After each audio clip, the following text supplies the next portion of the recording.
نوای نی، برنامه شماره 23. نویسنده محمود شاهرخی. اجرا کنندگان فیروزه امیرمعز، رضا معینی. این برنامه با همکاری محمد موسوی و شهرام ناظری تنظیم شده. صدا بردار غلامرضا ملکوتی. تهیه کننده برنامه مهدی سدیفی.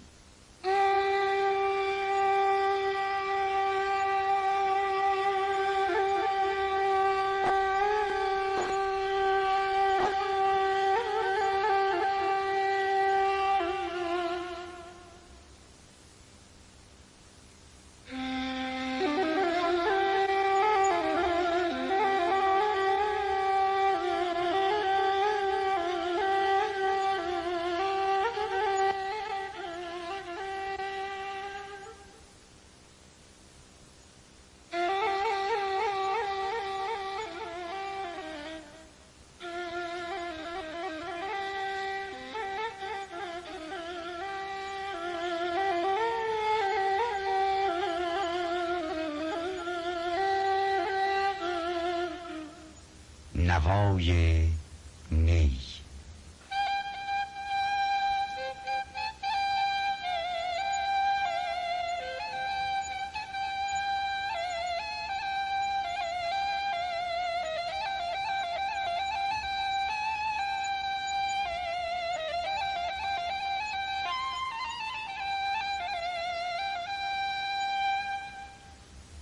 بشنو از نی چون حکایت می کند و از جدایی ها شکایت می کند، کز نیستان تا مرا ببریده اند، از نفیرم مرد و زن نالیده اند.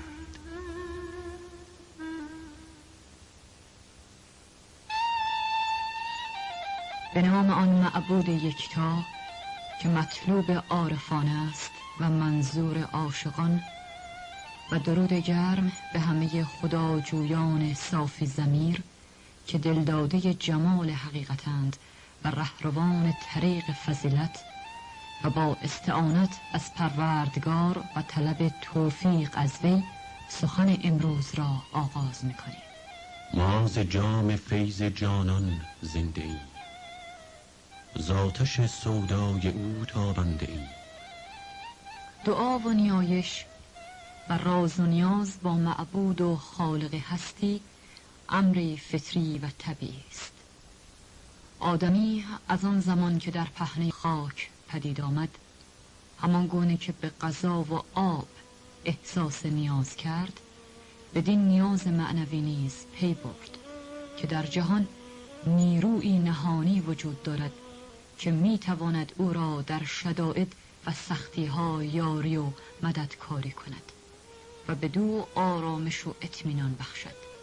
از این رو به وسیله نیایش ارتباط خود را با آن قدرت پنهانی برقرار ساخت و از او یاری جست.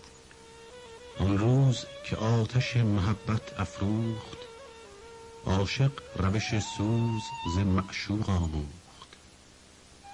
از جانب دوست سرزد این سوز و گداز، تا در نگرفت شمع پروانه نسوخت. اگرچه دعا و نیایش این وسیله متعالی که روح آدمی را تلطیف نموده و او را به فراسوی جهان ماده سوق داده و به اوج آرامش و اطمینان میرساند نیز، چون بسیار دیگر از اعمال مذهبی سبب برداشت‌های منفی و مغرضانه شده و دعا را وسیله تخطیر و جبران ضعف‌های انسان دانستند، اما آنان که از حقیقت دعا آگاهی دارند به روشنی می‌دانند که نه تنها دعا وسیله تخطیر و جبران ضعف نیست، بلکه خود موجب تحرک و کوشش بوده و تقویت کننده قدرت انسان در مقابل مشکلات و وسیله پایمردی اوست. نیایش به آدمی اطمینان و آرامش درون میبخشد و انسان با استمداد از منبع لایزال قدرت به استقبال خطرات و مشکلات می رود. ای دهنده عقلها فریاد رس، گر نخواهی تو نخواهد هیچ کس. اما دعا فرمان پروردگار است که در کلام مجید مکرر بدان امر فرموده که مرا بخوانید تا شما را اجابت کنم. و این از آن روست که روی دل مشتاقان را فراسوی خود کند و جانشان را از پرتو انوار ذکر روشن و منور سازد و نیز عاشقان شوریده را هیچ سخنی و هیچ چیزی خوشتر و دلپذیرتر از یاد محبوب نیست.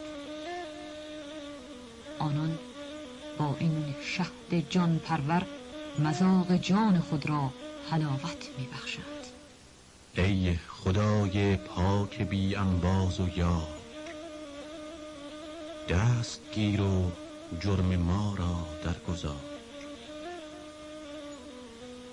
ای دعا از تو اجابت هم ز تو، ایمنی از تو مهابت هم ز تو. گر خطا گفتیم اصلاحش تو کن، مصلحی تو ای تو سلطان سخن.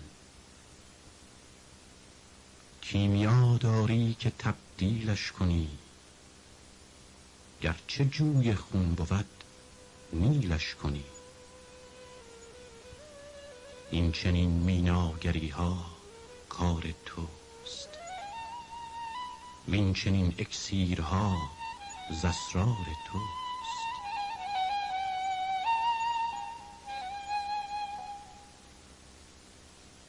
ای خدای پاک بی انباز و یار، دست گیر و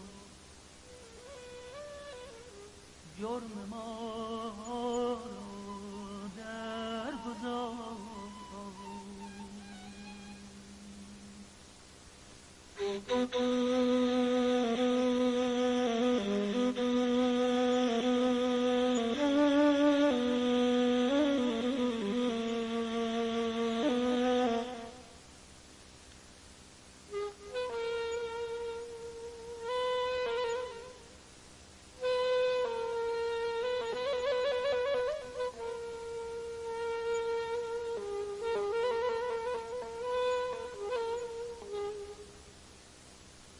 ای دعا از تو اجابت هم ز تو، ایمنی از تو مهابت هم ز تو.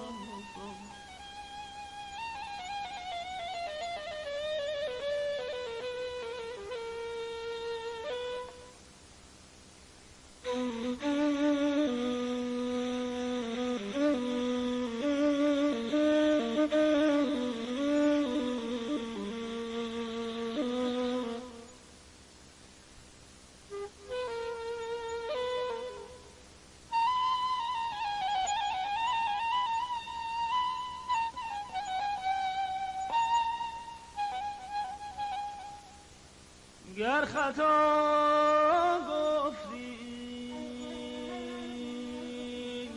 اصلاحش تو کن، مصلحی تو ای تو سلطان سخن.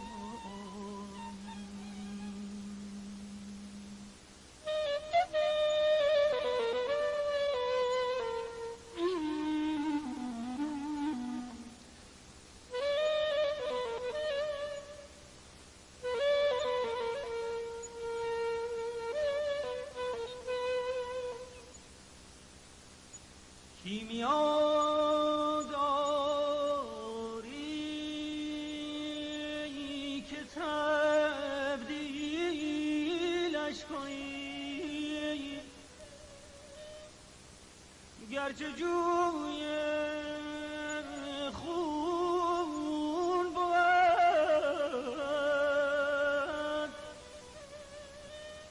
گرچه جوی خون بود نیلش کن.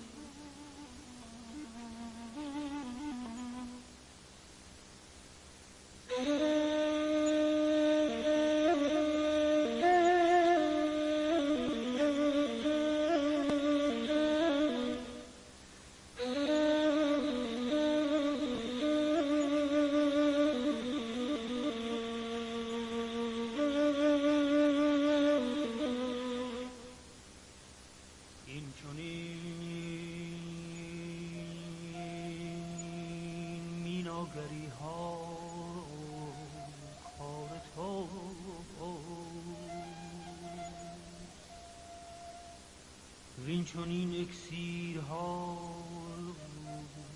از اسرار تو.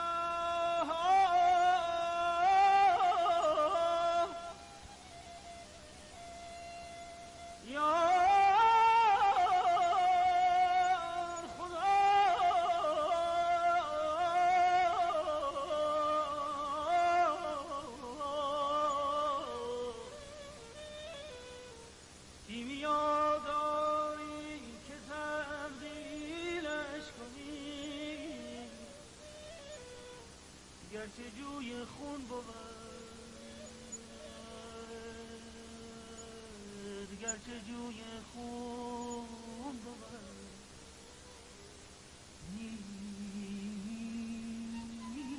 کن.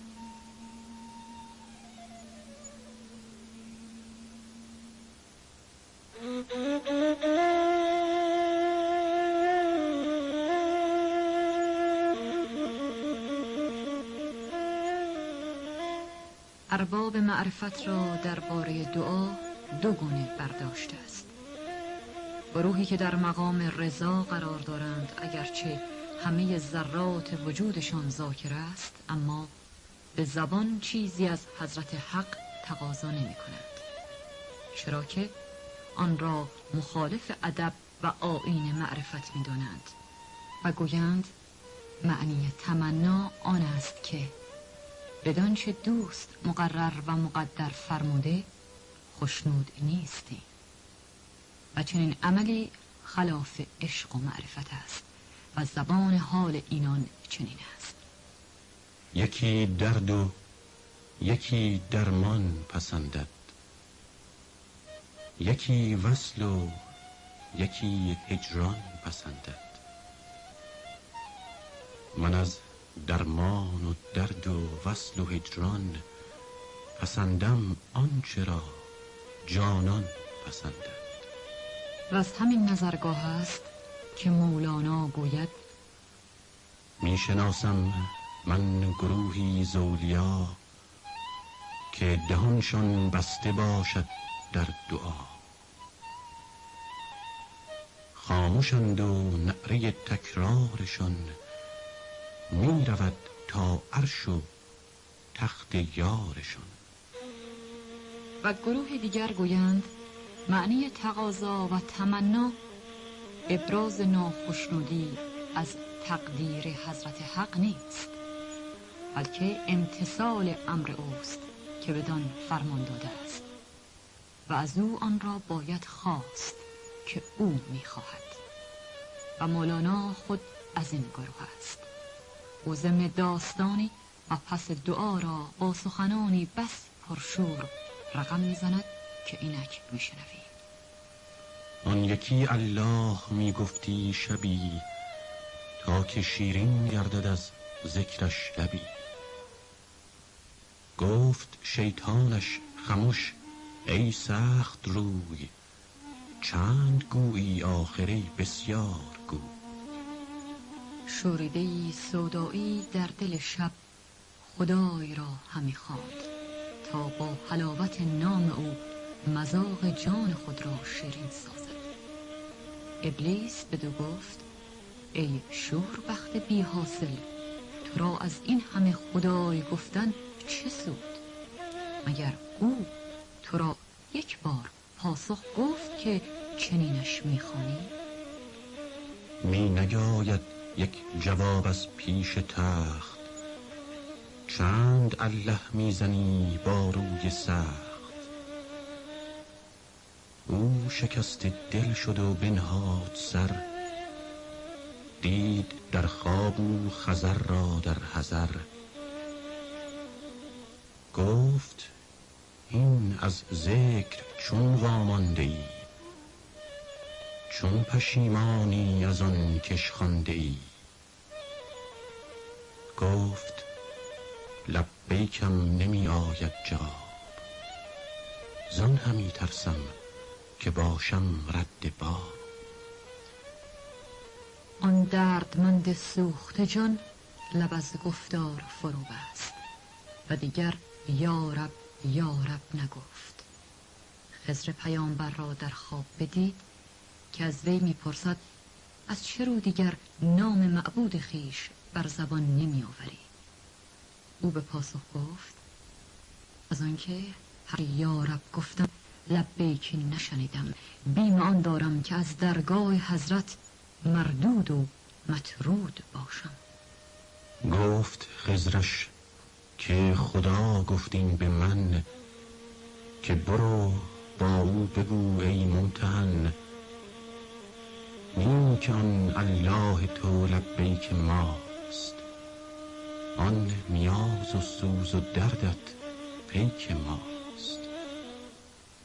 نی تو را در کار من آوردم، نه که من مشغول ذکرت کردم.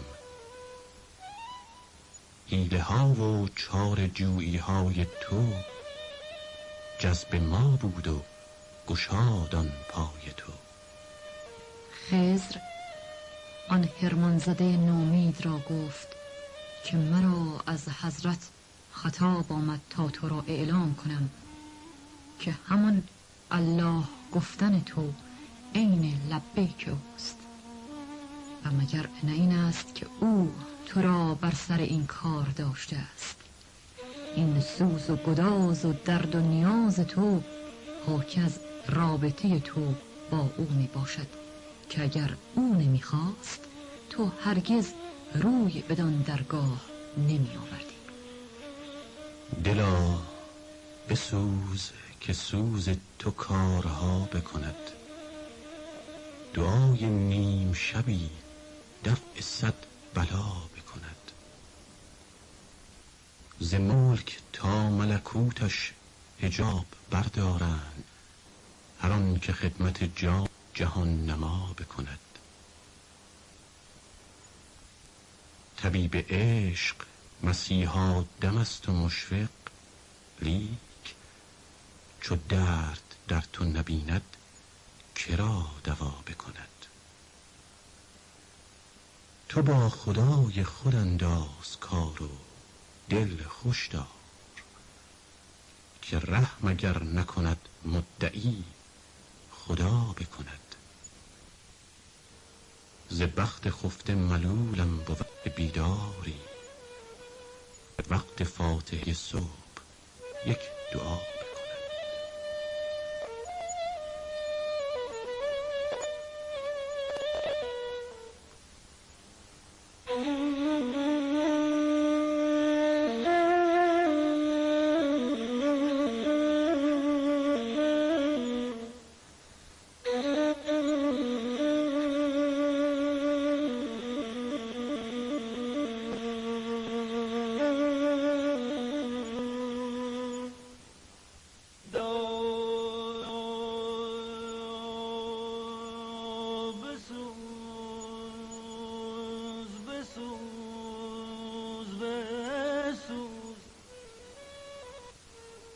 که سوز تو کارها بکند. دعای نیم شبی،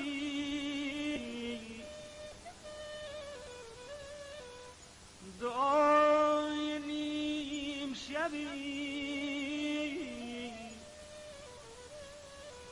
دفع صد بلا بکند.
جام جهان نما بکند.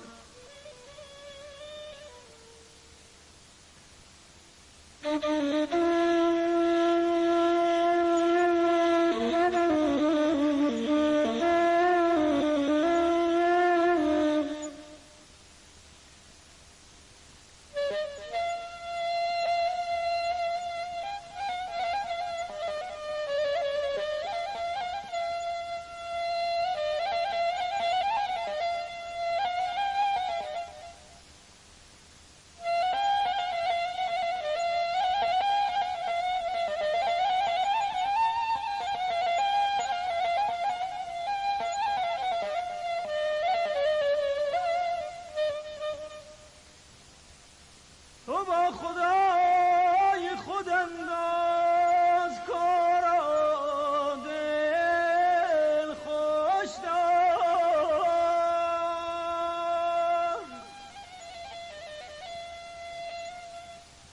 تو با خدای خود انداز کارا، دل خوش دار.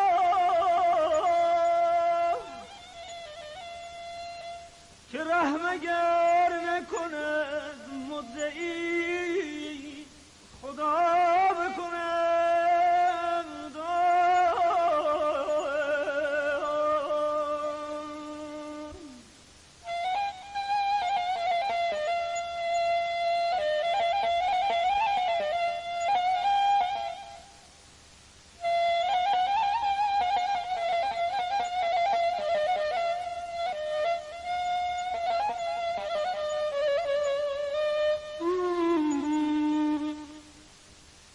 ز بخت خفته معلومم بود که بیداری.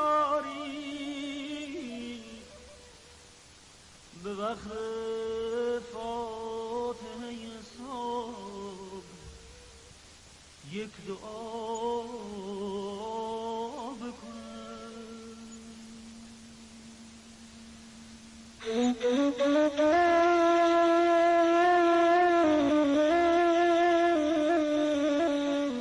آری، سر بر آستان جان نهادن و عرض حاجت و نیاز بدو بردن خود برهان جذبات و کشش های اوست و دلیل عنایت و توفیق وی که اگر رابطه در میان نباشد و جذبه او نرسد هرگز چنین حالت دست ندهد و کس روی بدان درگاه ننهد.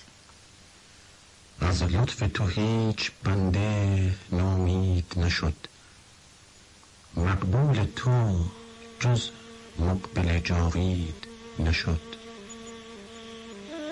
مهرت به کدام ذره پیوست دمی، کان ذره به از 1000 خورشید نشد.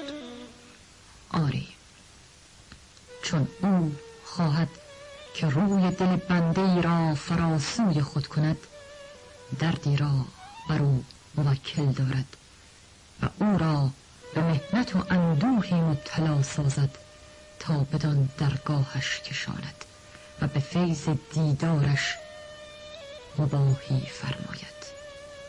ای جان جهان فدای چنین دردی باد. ترس و عشق تو کمند لطف ماست، زیر هر یارب به تو لبیک هاست. درد آمد بهتر از ملک جهان، تا بخوانی تو خدا را در نهان. خواندن بی درد از افسردگی است، خواندن با درد از دل بردگی است. آری، چه جان پرور و دلانگیز است دردی که ما را بدان درگاه برد و روی دلمان را بدان حضرت کند. خوشا حال آن دردمندانی که به چنین نعمتی سرافراز آیند. پروردگارا، ای که دگرگونی دلها و اندیشه ها در قبضه قدرت توست و ای که تحول اوضاع و تغییر احوال در پنجه توانای مشیت و اراده تو می باشد، جان ما را با غمهای فاخر و متعالی و درد معرفت خیش گرمی و شور بخش و وجودمان را از عشق و محبت خود لبریز فرما. با پرتوی از اشراق نور خیش جان تیره ما را روشنی بخش و از قید خودخواهی و غرور و حسد و کینه آزادمان ساز و قدرت ستیز با هواهای نفسانی را به ما عطا فرما. ما را از حضیض تمنیات و تمایلات پست و تعصب‌های کور و بی منطق برکش و به اوج قله ایثار و گذشت و محبت برآور و به محفل قرب و بزم انس خود رهنمون باش که تو بر هر چیز توانایی. نی از تو حیات جاودان میخواهم، نی عیش و تنعم جهان میخواهم، نی کام دل و راحت جان میخواهم. هر چیز رضای توست آن میخواهم.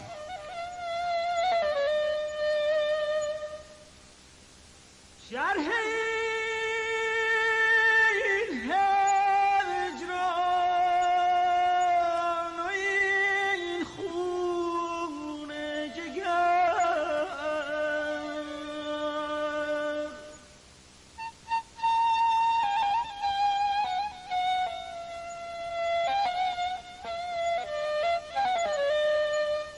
شرح این هجران و این خون جگر، این زمان بگذار،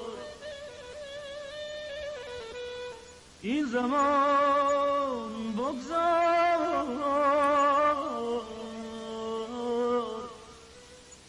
تا وقت دگر.